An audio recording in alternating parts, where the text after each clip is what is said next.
Hi, I'm Kayla Martin Gant. I am the Continuing Education Coordinator for the Mississippi Library Commission. This is part three of my five-part series on social media for libraries, and this time we're going to be talking all about Instagram. So first, I'm going to go over just a brief introduction, and then I'm going to talk about how Instagram works, some of Instagram's best practices in terms of marketing your library, and then the Instagram analytics and how to figure out what you're doing and if it's working. So first, what is Instagram? Instagram's for sharing photos and videos. You either do that through posts or through stories. Stories is a feature along with some of the video features on Instagram that overlap with those of Facebook because, as I mentioned in my previous installment on Facebook, Facebook owns Instagram. So there's a whole lot of overlap there, especially when it comes to sharing your content. They do cross platform promotion frequently.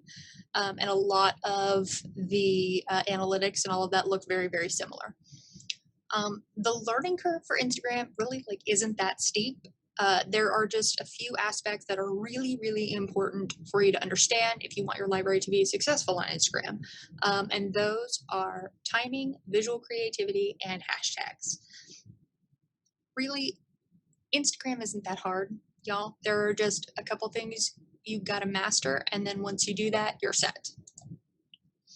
So, how all that works. When you're getting started, if you're totally new to Instagram, I've linked here a guide from the Peace Library System in Alberta, Canada. It's from 2016, so the app has changed a little bit, but it's still a good step-by-step getting started. That still works even now, just when it comes to setting up your account. And after that, I've linked to a guide from HubSpot that gives you a step-by-step on posting, just because I didn't want to get into all of that here necessarily, because then this tutorial would end up being 2 hours long. And don't worry, I will put all of the links that are in this presentation, as well as the other presentations. I will make those available even to those of you who are viewing this on YouTube and aren't getting this directly emailed to you. So when it comes to getting started, you need to create your username and profile. And your username and profile picture needs to match your other social media accounts. So if you've already got a Facebook page, make sure that your Instagram name matches your library's Facebook page. Make sure you use the same profile picture. You're going to want to do that on all of your social media accounts because that's part of your branding. That's going to keep you recognizable. Make sure that you set it up as a business profile because that will allow you to see the analytics when it comes to your posts and your videos and your stories. When it comes to your account bio, you want your library's full name, not just an acronym. You want to put your website's URL, and you want your location information. This can be however much of it you want. You can do your city, your county, your state. If you are a bigger library system, and this is a single consolidated account for a whole library system, like I know a lot of places do, you want to put your service area. So for instance, if you cover 5 counties, you want to make sure that you include all of those counties that you cover in your account bio. That's just for clarification, for people who are looking at that profile. And also some additional information. You want a very, very, very brief, succinct version of your library's mission, even a more succinct version of your library's mission statement will be good. And also any relevant hashtags. So in that case, you want to put the hashtag that you use for your library system, for you guys posting on Instagram. You want to include any particular hashtags that are very specific to your library system. Just to get those on your profile, that just gives people a heads up hey, if you're following us, you'll probably want to follow these hashtags to see what we're posting in there. So now I'm going to get into some terms you should know.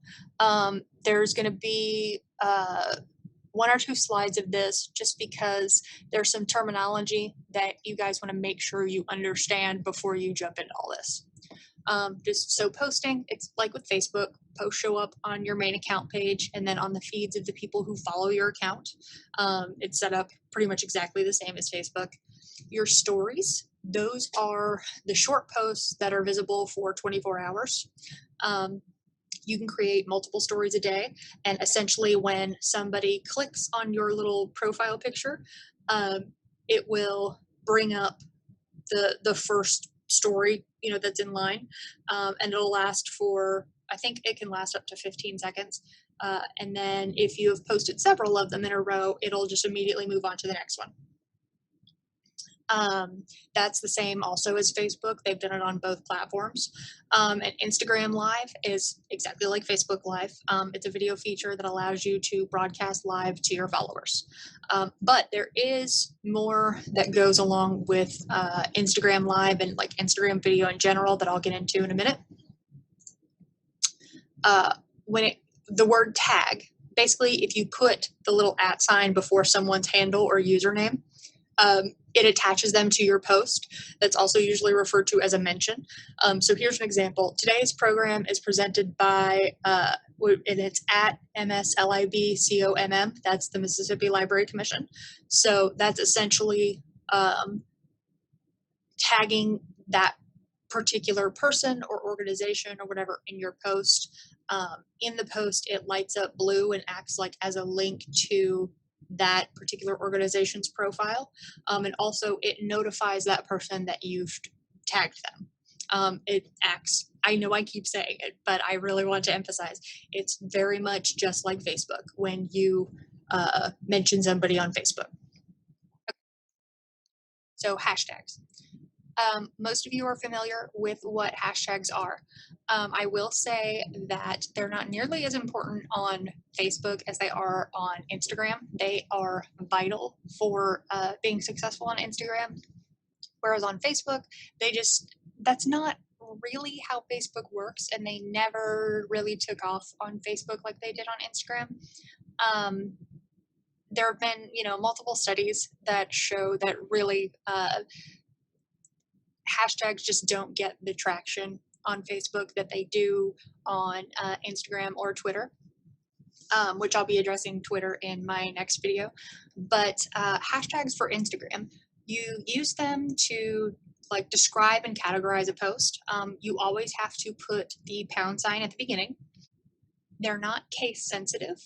But you can't use spaces in them, because if you do, as soon as you hit the space bar, it will stop the tag. And one thing to note that I am going to address in more detail in another video is that while they're not case sensitive, capitalizing the first letter of each word, which is called camel case, is a good practice to get into for accessibility issues. Like, whenever you start putting in a hashtag in a post, it's going to bring up suggested hashtags based on what you're typing, and typically they will all be in lowercase. And while that could save you a little time, it is better for you to use camel case, so capitalizing the first letter of each word, because that enables screen readers to read those hashtags.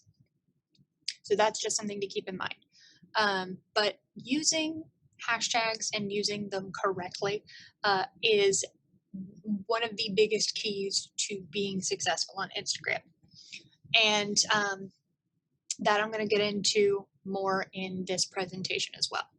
So I'll just move on really quickly to a DM. That just means a direct message. It's basically Instagram's version of Facebook Messenger. Pretty much any social media platform is going to have a way to private message someone. So if you ever just hear the term DMs, that just means direct message. So here are some tools and options for Instagram that I'm not going to get into like in super detail. I just wanted to address them very quickly. You have a reposting option. It's not something that automatically comes with Instagram, but there are tools that can help you repost things that others have posted. So kind of like sharing on Facebook or retweeting on Twitter. You have highlights, which I will address in a second when I talk more about your stories. But basically, a highlight reel is something that stays on your profile page right below your account bio. And it's basically like a kind of exactly what it sounds like. It's like a little highlight reel of like stories that you want to keep permanently on your account, because stories typically disappear after 24 hours, and then they stay archived for you personally, but nobody else sees them. But for if you want to create a highlight reel, you can go back and add stories to a highlight reel, and it'll stay on your profile page. So, for instance, if you want to, you do like a whole story each day for National Library Week, and you know, you've got multiple stories each day, and some of them are like some really cool, like they're visually interesting, they get a lot of engagement, they're really really neat, and but you know, they disappear after 24 hours, but you want people to see them again, so you can create a highlight reel so that they stay on your profile. Filters and animations.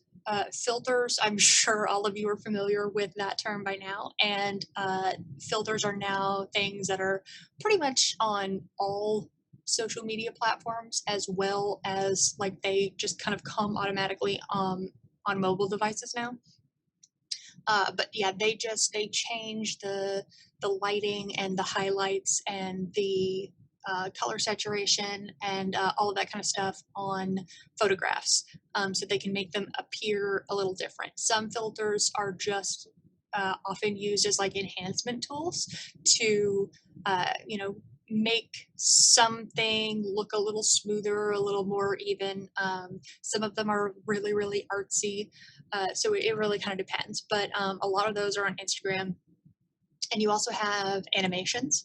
Um, Most of those are things that you utilize like for your Instagram stories, not necessarily your posts, but that's an option as well.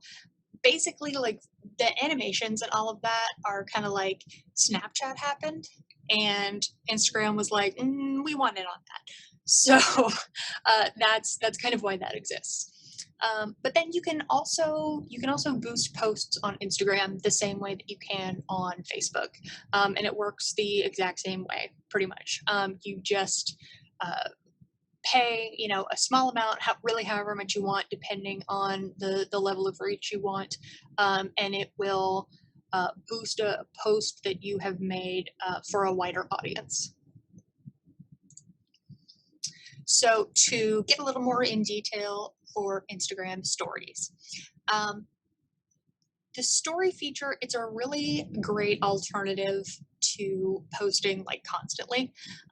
You know, you may have a lot of really cool, interesting, fun stuff that you want to post, but you also don't want to constantly like clog up people's Instagram feeds, and you don't want some of your more more detailed Instagram posts to get lost, you know, in the shuffle of your own stuff. So really, Instagram stories, they allow you to remain active without overwhelming people, and you can be a lot more informal, and a lot sillier on Instagram stories than you can like in your posts. So some of the features for Instagram stories, you can do one or multiple stories for up to 15 seconds. They can be photos, they can be videos. You can do both in the same day. They can go back to back. You can add text, you can add filters, you can add different effects, you can add music. There are all kinds of different tools that you can utilize for stories. They are only visible for 24 hours. And like I mentioned earlier, they can be added to your highlight reel, and they'll stay for a permanent spot like on your profile page. And here are a couple of examples. The one on the left is part of a story that the Mississippi Library Commission posted. We were just kind of giving a little tour of the building, which right now, we're closed to the public, but we wanted to show people some of the parts of the building that they may not necessarily see, but that are actually really interesting for when we do open back up. And then this one on the right is an Instagram story that actually I think a friend of mine shared from another post, another person's post, and my friend shared it to her story. And it was ways to honor Indigenous people today and every day. So your other tools and options when it comes to Instagram, you have Instagram Live, Instagram Reels, and Instagram TV. Instagram Live, most of you are already familiar with, but you do have a couple of options there. You can do regular Instagram Live, which is, just a live broadcast like Facebook Live is. You can do Instagram Live with, which is a dual screen. I think it's usually stacked, one on top of the other, but it's for two people to do Instagram Live together, even if they're not in the same room. And then you can do a live Q&A, which enables people to ask questions and react to things in real time. But they can submit the questions and other people can see them and you can see them and answer them that way. Then you have Instagram Reels, which is basically Instagram's answer to TikTok. It allows you to do short form videos. You can do them up to 30 seconds, although I think TikTok allows you to do them for like a minute and a half or 2 minutes. But that was their way of trying to compete with TikTok. And then you have Instagram TV. These are long form videos. They can be up to an hour, and you can post the first 15 seconds of it on your Instagram story. But you can also save Instagram Live sessions to your Instagram TV archive so that other people can see them. So some Instagram best practices. Consistency and timing is very, very important for Instagram. You need to post regularly. You need to post 3 to 4 times a week at least, preferably once a day. Stories you can do, I would say at least 4 times a week. You could definitely do more. You can do stories every day because that's really not going to overwhelm anybody's feed. That's kind of the point. So I would definitely recommend doing stories, whenever you can, but especially do them on days that you don't post. And also make sure you are utilizing Instagram Insights to figure out when the best times to post are. That's going to vary region to region, but when in doubt, lunchtime, around from between 11 and 1 in the morning and afternoon, you can't really go wrong there, because that's, when people are scrolling, especially, while they're eating. So make sure that you are being consistent and regular in your posting, and then really study your Instagram analytics to see when you should be posting. You also want to be following a lot of specific kinds of accounts as well. You don't just need to be focused on your followers, but you can really be using Instagram not just as a marketing tool as far as what you export goes, but a marketing tool as it's like a research tool. You should be following other libraries and other library organizations like ALA, YALSA, the Public Library Association, and other tangential library associations. You should follow literary magazines and websites. You should definitely be following authors, illustrators, and publishers especially, because lots of these people, they run contests, they do giveaways. You get the news hot off the press of what's going on in the publishing world. And Instagrams are like a really great way to do that. Also, lots of authors and illustrators and other public figures do Instagram Live and do that kind of interaction all the time. You should also make sure you are following local schools and universities, local and state government, news stations, your community organizations, local museums and historical societies.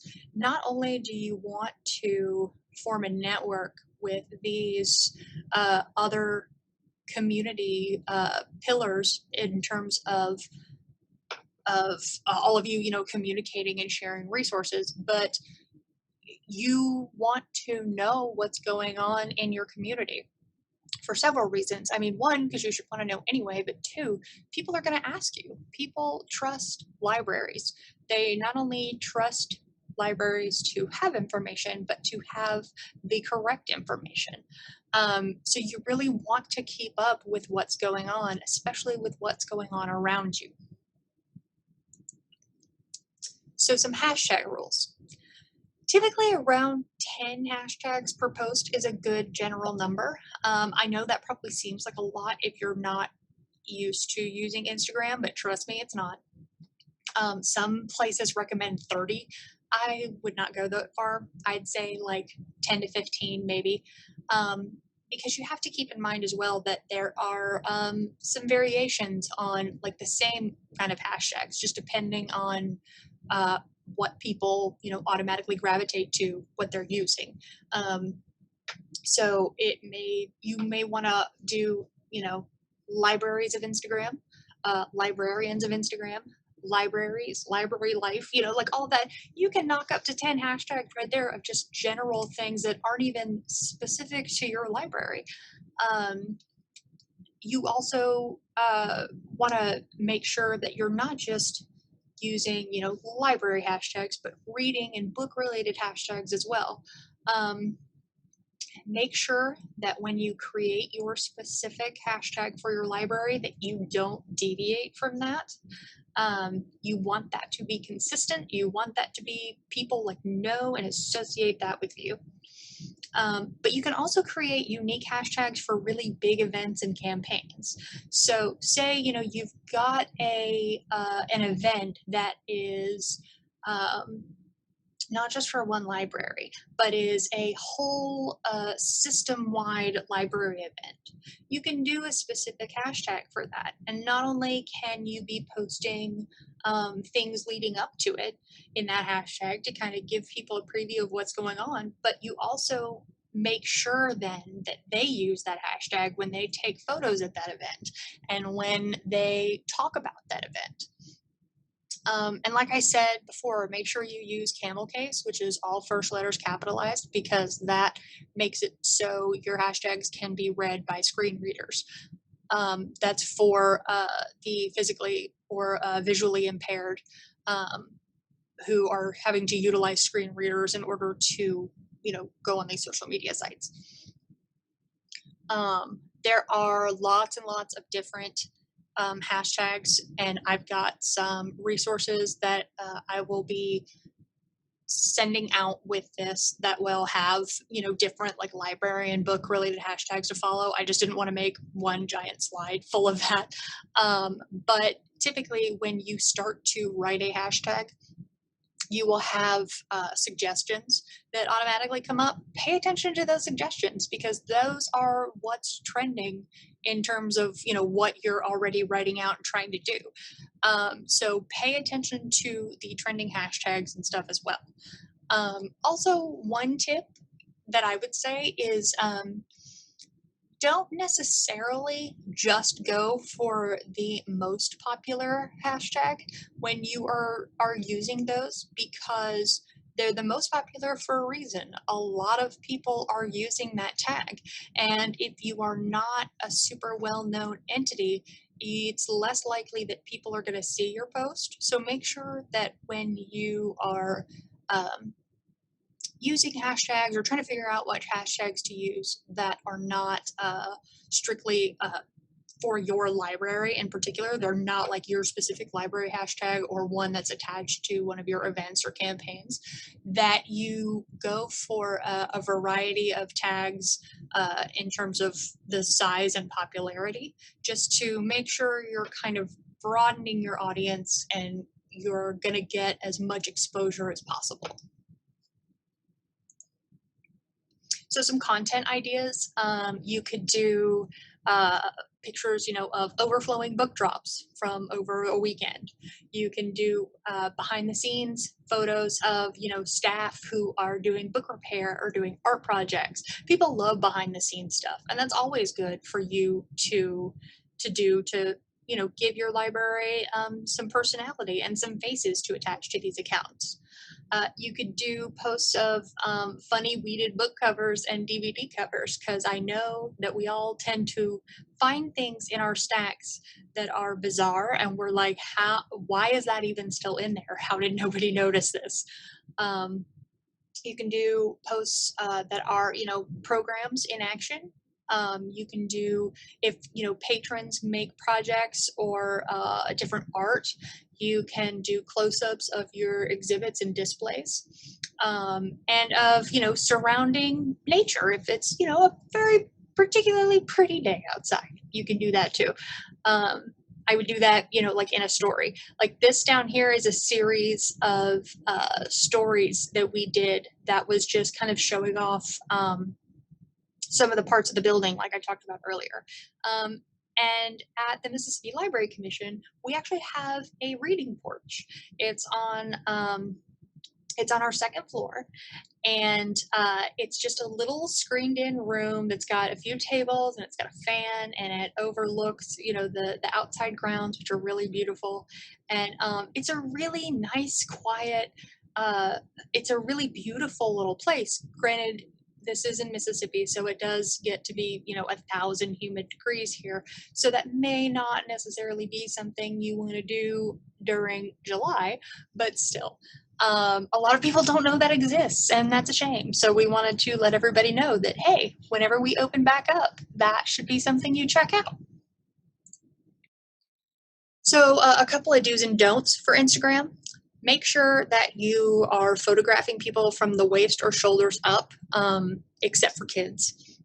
You typically, especially if it's a candid shot, you're not going to be taking pictures, of kids like that. But when you do photograph people, make sure that you're getting, where people can see them. Try to post close-ups of objects. Really get the detail in some of your displays and exhibits. It's cool to show, how much of a display there is, but if nobody can see the detail in it, they don't know what it is, and they're not necessarily going to care. Make sure you are finding make sure you're finding flattering angles in photos and in video content. That's important, because especially if you're taking pictures of patrons, uh, you don't you don't want a patron to see a photo that you've taken and posted of them and be like, ugh, why would you post that of me? That's terrible. So make sure that you are doing the best you can at any rate to, take flattering angles. And also you can utilize filters when you have lighting issues. There are some things that, you're just not going to be able to prevent. Because you can only control the lighting so much, you can only control the weather so much, which is not at all. But that is one thing that filters can do, is kind of help you counteract some issues that you may be having with lighting. As far as some don'ts, don't post blurry photos, or photos and videos that have poor lighting that you've done nothing with. I cannot stress enough how much you should not do this. To me, this goes right along with, you don't have to post every single picture you take at an event. I see that a lot with a lot of libraries. They take all of these pictures at, say a carnival or something, and they post every single picture. And there's a lot of pictures where the composition is just not good. it is not an interesting picture, or it's a really blurry or really dark picture and you can't see much, or you do see, a streak of orange as, at your Halloween carnival, a little kid runs by in their chubby little pumpkin suit, and that's all you get. And that's like extremely cute in person, but in photographs, that doesn't really do much for the viewer. So make sure that when you do post pictures from programs or from anything, but I've just especially noticed this a lot in programs. Don't post blurry, out of focus, poorly lit photos and videos. Make sure that the composition of the photo is decent as you can get it. Make sure that you're not sharing photos or videos of empty rooms. I understand you may want to show off, your decorations or whatever you got going on. But make sure that when you are sharing those photos that there are people there, because otherwise it gives like the opposite impression of what you want to give. Make sure that you, when you are sharing pictures of displays or exhibits, that you try to prevent glare. That's another reason that you should be doing close-ups of objects, because it shows the detail, it kind of shows and promotes interest in what you're actually sharing. But also, if your displays and exhibits are behind glass, then really all you're going to get in the picture is glare from the glass. And that's not an attractive, shareable photo. And also, don't post boring arrangements or displays. I mean, ideally, you're not doing boring arrangements or displays to begin with, but if you are, you certainly don't want to be posting pictures of that.